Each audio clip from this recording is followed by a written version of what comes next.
Assalamualaikum warahmatullahi wabarakatuh. Selamat pagi. Perkenalkan, nama saya Risalina Mirta dari Program Studi Kedokteran Fakultas Kedokteran Universitas 11 Maret. Pada kesempatan kali ini, saya akan menyampaikan tentang pernyataan diri dosen dalam Unjuk Kerja Tridharma Perguruan Tinggi atau PDD UKT-PT yang saya buat sebagai persyaratan untuk mengikuti sertifikasi dosen pada tahun 2025. Video ini terdiri dari dua bagian, di mana bagian yang pertama adalah tentang penjelasan mata kuliah, sedangkan bagian yang kedua adalah berupa rekaman video pembelajaran. Yang pertama tentang deskripsi mata kuliah, yaitu mata kuliah blok penyakit kardiovaskular. Blok penyakit kardiovaskular adalah blok yang mempelajari tentang anatomi, fisiologi sistem kardiovaskular, koordinasi regulasi dan fungsi antar organ atau sistem kardiovaskular, patofisiologi dan penata laksanaan kasus-kasus penyakit dan kelainan pada sistem kardiovaskular secara holistik. Mata kuliah blok penyakit kardiovaskular adalah mata kuliah wajib yang akan dilaksanakan pada semester 4 dengan kegiatan berupa diskusi kelompok kecil, kuliah, dan praktikum penunjang. Tidak ada mata kuliah prasyarat untuk mengikuti mata kuliah blok penyakit kardiovaskular. Pada akhir pembelajaran blok ini, mahasiswa diharapkan mampu menguasai konsep ilmu kedokteran klinis dan kedokteran komunitas, termasuk upaya promotif, preventif, kuratif, dan rehabilitatif terkait penyakit sistem kardiovaskular. Bobot mata kuliah ini adalah 5 SKS dengan bobot untuk tatap muka adalah 3,75 SKS, simulasi 1 SKS, dan praktikum 0,25 SKS. Learning objektif dari mata kuliah ini adalah menerapkan prinsip agama, moral, sosiokultural, dan bioetik dalam menyelesaikan masalah kesehatan. Yang kedua, mampu mengimplementasikan landasan ilmiah ilmu kedokteran dan kesehatan untuk menyelesaikan masalah kesehatan individu, keluarga, dan masyarakat. Mampu melakukan komunikasi efektif di bidang kedokteran dan kesehatan, menggunakan prinsip kedokteran berbasis bukti dalam praktik kedokteran, dan menerapkan konsep kesehatan komunitas dan sistem kesehatan nasional.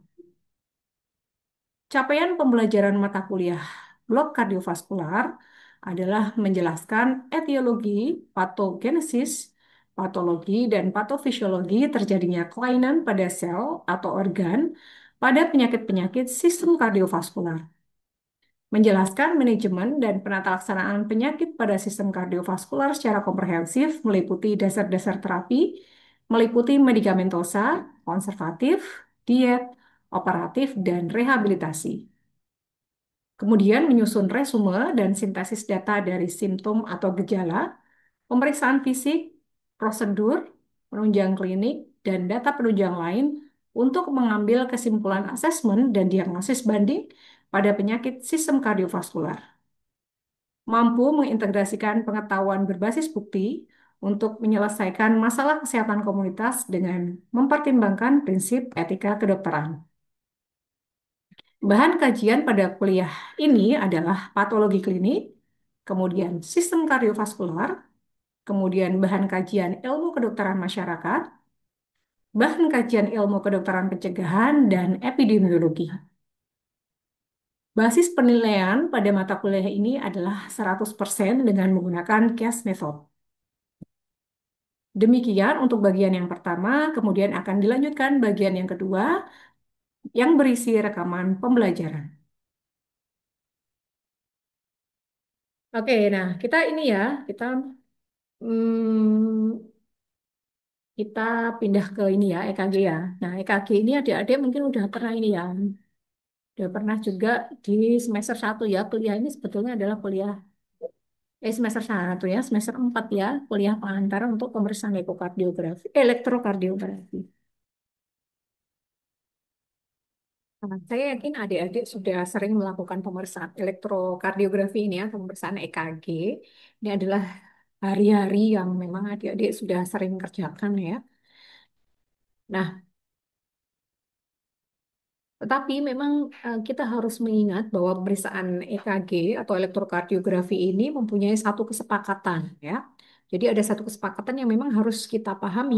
Ini kesepakatan internasional yang kalau kita mengerjakan itu sesuai dengan ketentuannya, maka siapapun yang menginterpretasikan itu bisa menggunakan kaidah yang memang mungkin rumus-rumus atau pemeriksaannya itu akan diinterpretasikan oleh saya, oleh Dek Bagus, oleh Dek Prasas itu akan pemeriksaannya akan hasilnya sama. Nah, ini yang perlu kita perhatikan. Nah, alat EKG ini ada beberapa macam. Salah satunya adalah alat seperti ini. Kemudian ini adalah kabelnya. Kemudian ini ada gelangnya ya.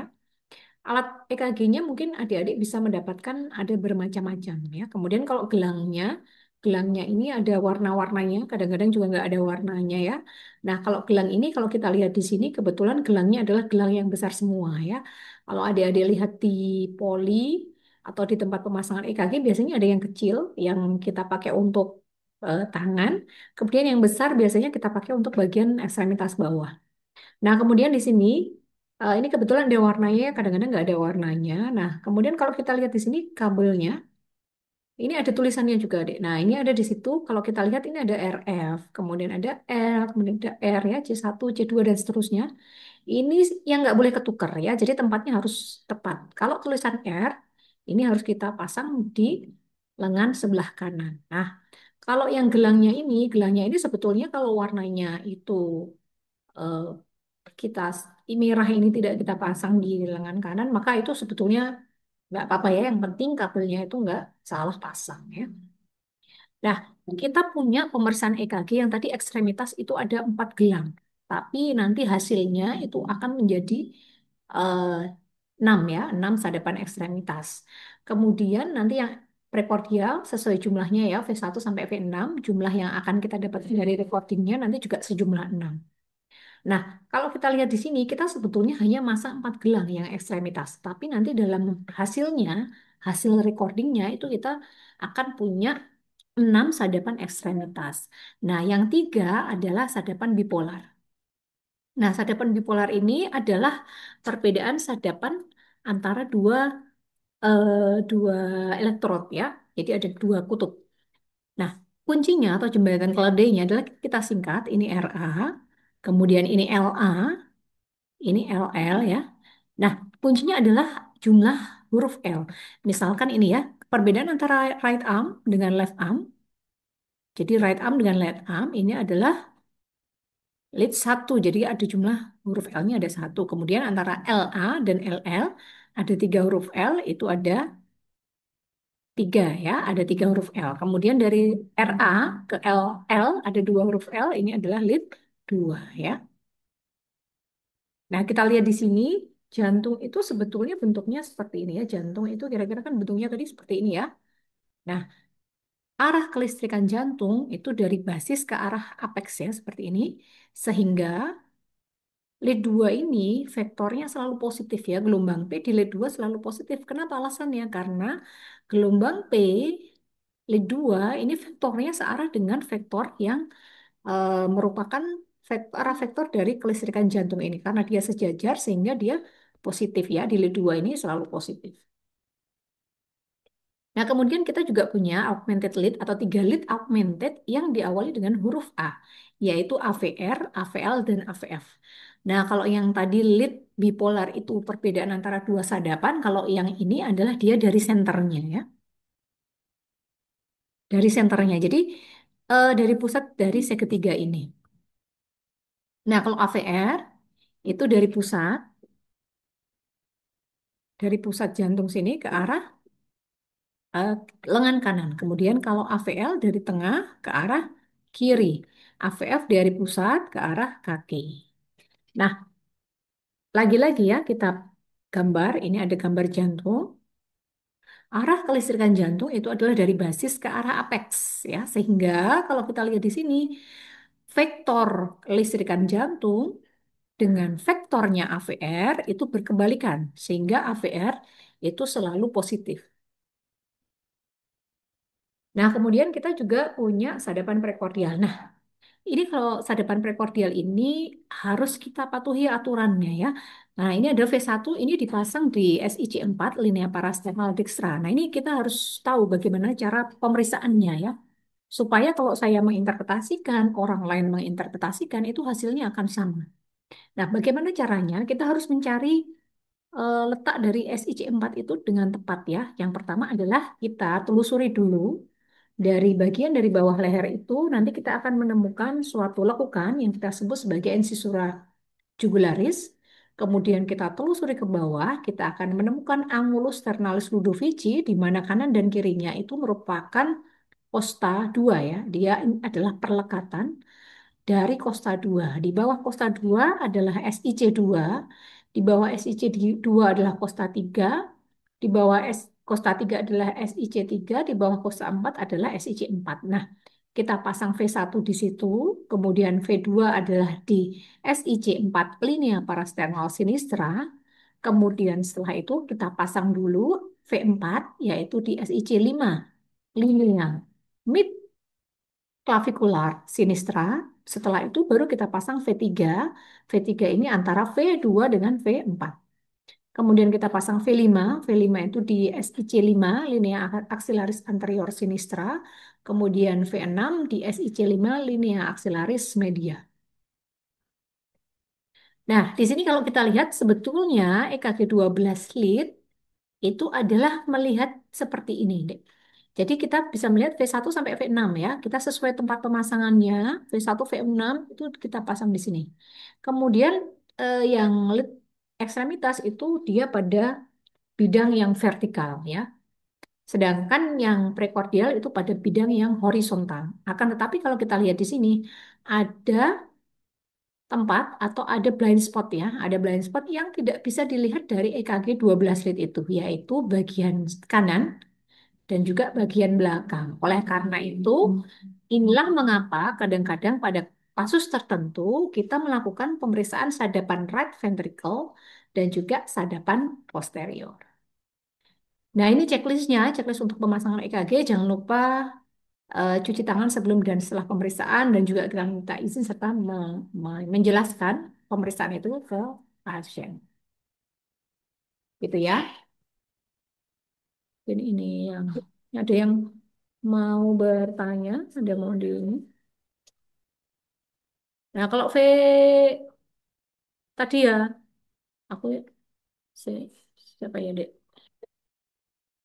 Prasasti itu panggilannya siapa, Dek? Kamu, Dek? Prasasti dokter. Oh, panggilnya Prasasti gitu, panjang itu. Asas boleh dokter. Oh, rasa ya.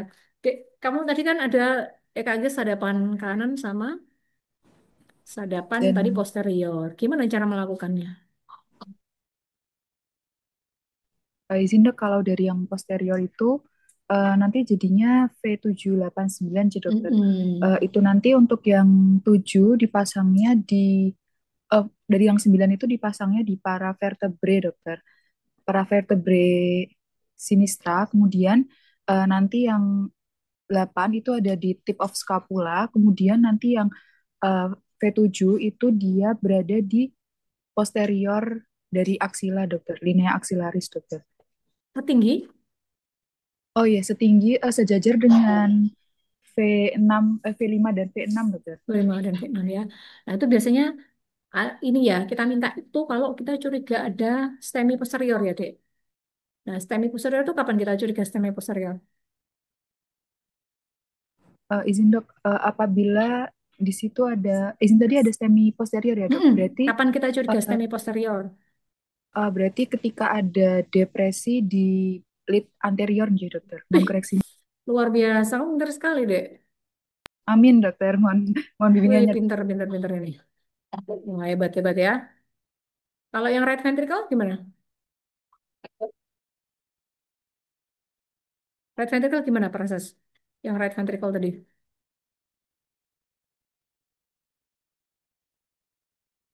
Cara pemasangannya gimana? Temenmu siapa? Kamu boleh tunjuk temenmu. Aku nggak hafal ya, aku hafal cuma Riva. Riva gimana? Right ventricle gimana?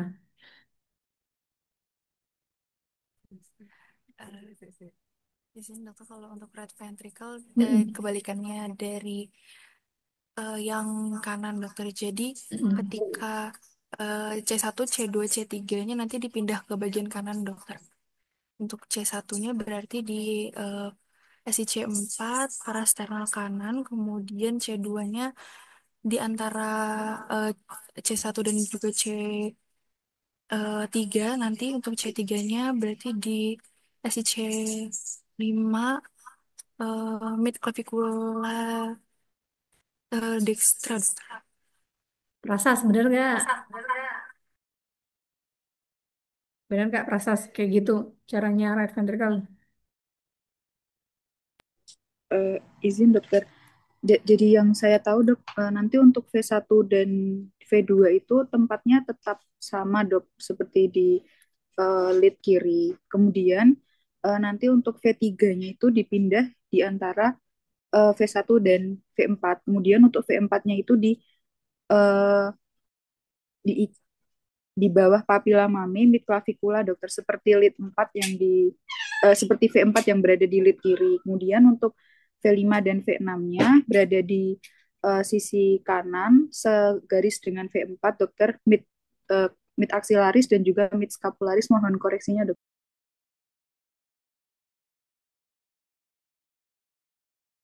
Ya, bener ya. Rifa gimana tadi?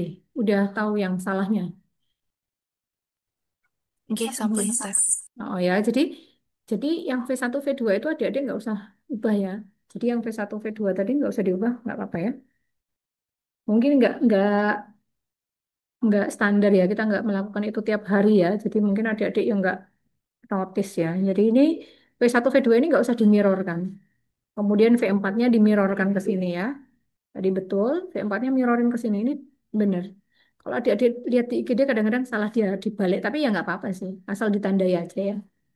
Jadi nggak ada V1R, V2R tuh nggak ada. Dia langsung V3R sebetulnya ya di sini. Ini nanti V3R. Ini V4R ya. Kan V1 itu sama dengan V2R ya, jadi nggak usah dibalik. V5-nya nanti di sini. Dah gitu. Nanti adik-adik udah dapat itu ya. Nanti record udah dapat gitu. Nanti tinggal adik-adik tandai karena di mesin EKG itu kan nggak ada yang setting R gitu ya. Sehingga kita harus nandai sendiri ini V1R. Tadi kan ada tulisannya ya, kayak yang dicontoh tadi. Langsung diubah sendiri. Pakai pulpen ya ditandai aja V3R, V4R tambah. Sehingga nanti yang baca itu ini ya ngerti ya. Ngerti ini apa namanya? Oh ini V3R gitu ya. Oke, ada yang ditanyakan nggak? Iya. Ada pertanyaan? Silakan. Izin bertanya dokter, Ya. itu terkait dari pemasangan EKG tadi itu sebenarnya secara praktiknya itu untuk pemasangan EKG di sebelah kanan gitu dok. Itu berarti pemindahan lead V2 maupun V3 menjadi V3R dan V4R dan V5 sampai V4 sampai V6-nya itu menjadi V7 sama V7 sampai V10 gitu dokter. Kalau yang untuk posterior tadi. Oh, maksudnya ini simultan dikerjakan posterior sama right ventricle itu? Nggih, nggih, ya Oh, dokter. biasanya enggak. Kan dia kalau posterior itu posisinya pasiennya gimana, Prasas? Kamu udah pernah lihat di periksa itu posterior? Kalau posterior pernah dokter, tapi untuk yang Pasiennya kanan disuruh posisi gimana kalau posterior? ini dok, eh, kalau bisa dimiringkan dokter, atau kalau ya Mm-mm. dimiringkan dok. Miring nggak tengkurap lah kita? Kayaknya enggak lah ya, nggak tengkurap ya. Miring bener. Jadi dimiringkan ke ini deh. Kalau posterior itu pasiennya dimiringkan ke kanan ya. Nanti adik-adik tinggal pasang itu kan soalnya kan di belakang dia. Adik-adik itu ya. Nah, kalau simultan atau enggaknya, kayaknya kok nggak memungkinkan ya. Saya biasanya langsung posterior sendiri, terus nanti dia suruh telentang, kita bikin right ventricle. Jadi memang kerjanya nggak satu kali. Biasanya kalau yang right ventricle itu dipindah dulu waktu adik-adik masang yang 12 lead itu dipindahin dulu ke yang right ventricle. Jadi yang V1, V2 tadi kan tetap tinggal pindah aja. Yang 3 sampai biasanya 5 sih ya, kita pindah ke kanan gitu. 6 ya nggak apa-apa ya dipindah gitu ke kanan. Jadi biasanya kita seperti itu. dipindah ke kanan ya. 3, 4, 5, 6 gitu dipindah ke kanan. Jadi V1, V2-nya tetap, lalu yang kanan tadi dipindah, yang kiri dipindah ke kanan. Nah, kalau udah selesai itu, nanti adik-adik setelah itu baru pasiennya suruh miring ya. Suruh miring tadi untuk dilakukan pemeriksaan sadar depan posterior 789. Yang dipakai yang dipakai kabel yang mana bebas. Bebas yang mana? Adik-adik pakai kan hanya 3 lead. Itu boleh dipakai yang mana aja. Jadi misalnya mau tak pakai nih yang 3 1 2 3 boleh nggak apa tinggal pindah aja. Nah, kalau mode-nya recording itu auto, nanti dia memang akan nge-record semuanya kan dek kayak yang tadi punyanya Parasas tadi, dia kan keluar banyak gitu. Atau kalau 3 lead aja bisa manual ngambil 3 lead kan tadi 3 channel ya, jadi dia bisa sebenarnya 3 channel gitu.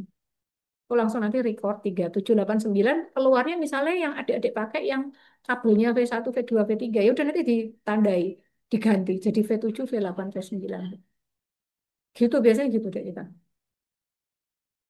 Ngapunten gitu dokter karena saya bertanya itu dikarenakan saat saya jaga malam di IGD RSDM itu pemeriksaannya itu EKG posterior dan kanan dok dilakukan sekaligus jadi V1 tetap di tempatnya V2 dipindah jadi V3R V4-nya itu jadi V4R V5678 V56 V456 V3-nya jadi V4R V2-nya jadi V3R, V4 sampai V6 berubah menjadi V7, V8, V9. Dan Berarti cuma pas V3R ya? Yang kanannya itu cuma V3R ya? ya mentoknya sampai dari V1, V3R, V4R dan itu pasien posisinya didudukkan dokter. Soalnya sempat saya mohon maaf, Berarti kan saya posteriornya tanya nggak ada. ada dok pakai V4 sampai V6 itu diubah menjadi V7, V8, V9. Oh, itu nggak lega Diletakkan ke artis. belakang. Nggak lega artis itu.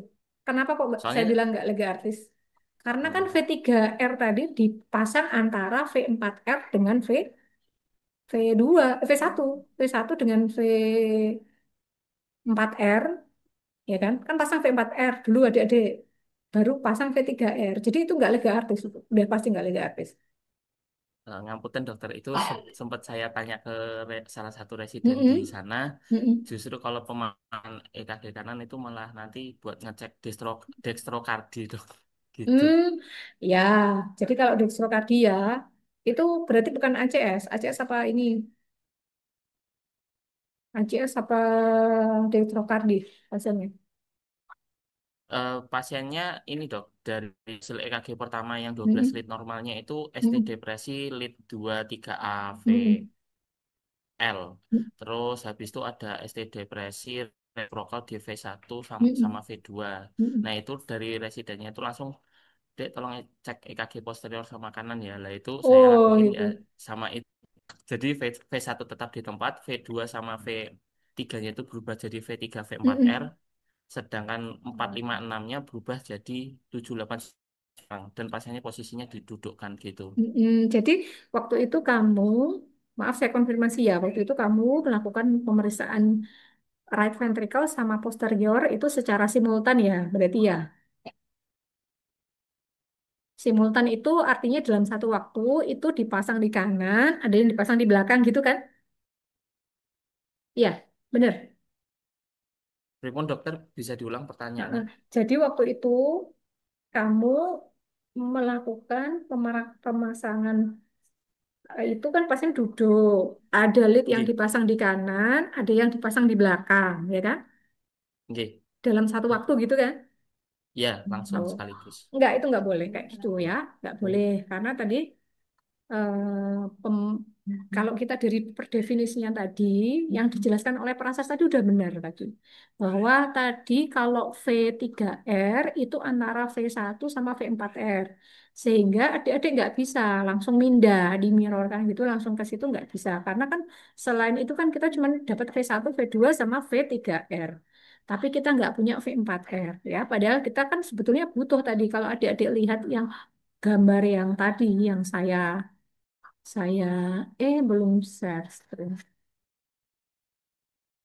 Ya, mana ya? Adik-adik lihat gambar yang tadi, yang saya lihatkan tadi. Saya share screen dulu ya. Nah, Yang gambar yang ini deh, ini ini kan sebetulnya dia mau melihat yang sebelah sini. Jadi konsepnya kita harus paham dulu ya, konsep dasarnya. Jadi kalau adik-adik cuma V3R itu cuma sampai sini aja ya. Jadi kita sebetulnya kan mau lihat plane yang ini, yang blind spotnya 12 lít. Jadi kan kalau adik-adik lihat di apa truk gede itu kan ada jauhi truk karena ada blind spot. Nah, blind spot tuh yang nggak bisa dilihat kan, nggak bisa dilihat sama truk itu sama supirnya. Itu sama aja. Itu jadi EKG 12 itu ada yang nggak saya nggak bisa lihat blind spot. Itu yang ini di sini. Jadi itu nggak lega artis. Ya, itu nggak lega artis. Saya boleh bilang itu nggak lega artis. Jadi harus adik-adik lakukan ini ya di sini. Karena ini blind spotnya. Kemudian yang posterior tadi 789 di sini ya. Posisi duduk boleh nggak? Boleh nggak apa-apa, boleh. Posisinya sambil duduk boleh di kanan, sambil duduk boleh, boleh nggak? Boleh. Tapi kayaknya kalau kanan sih tidur aja ya. Kayak tidur nggak apa-apa ya. Jadi itu. Nah itu pertanyaan statement yang pertama ya, Pak. Karena pada kasusnya tadi kasus STEMI inferior. Oke, sekarang ada statement yang kedua dari Sandi tadi ya. Sandi bilang ini dok katanya kalau ini kita bisa tahu kalau ada dextrokardi. Nah, dari EKG 12 lead itu, kita bisa nggak curiga kalau ada dextrokardi itu kita bisa tahu nggak dek? Curiga. Oh, ini kayak dextrokardi gitu. Kamu bisa nggak curiga kayak gitu? Secara Paling teori bisa, Mm-mm. dokter. Paling mudah dengan apa? Melihat hasil EKG-nya itu Mm-mm. ada di satu itu terbalik, dokter. Ya, apa QRS-nya, dokter. Ya, paling mudah adik-adik lihat di AVR. AVR-nya Oh, positif, ya. Karena dia kan di kanan, dek. Kanan kan? AVR-nya tuh yang negatif jadi positif. Kita pakai EKG 12 lead standar ya. Itu kita lihat dia jadi positif ya. AVR-nya positif kan AVR tuh harusnya negatif tadi yang kayak yang saya terangkan tadi. Yang gambar tadi loh. Gambar dia kebalik. Ini ya vektornya.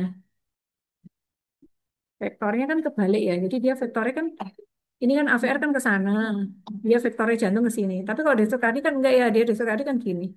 Jadi dia nggak jadi berlawanan gitu. Karena dia nggak terus 180 nggak berlawanan gitu. Nah, sehingga kalau pada dextrokardi itu kita curiga kalau ada AVR kok gelombang P-nya positif satu.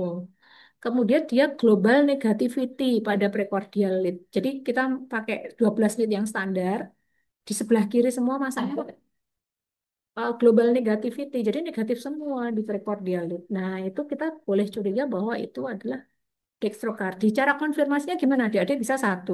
Dextrokardi itu bisa kita konfirmasi satu dengan pemeriksaan fisik, deh. Paling mudah.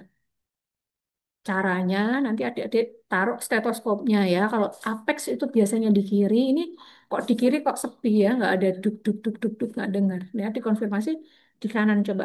Di stetoskopnya digeser ke kanan, ternyata memang paling paling kenceng kita dengar eh, bunyi jantung tuh, loh kok dengar bunyi jantungnya kok di sebelah kanan, mungkin di sebelah sini gitu ya. Nah, itu bisa jadi itu ya. Kita konfirmasi itu sama. Kemudian konfirmasi kedua bisa adik-adik pakai ronsen thorax ya. Konfirmasi ketiga pakai EKG. EKG-nya adik-adik pindah ke kanan ya. Tadi betul dipindah tapi prekordialnya dipindah ke kanan. Itu betul ya.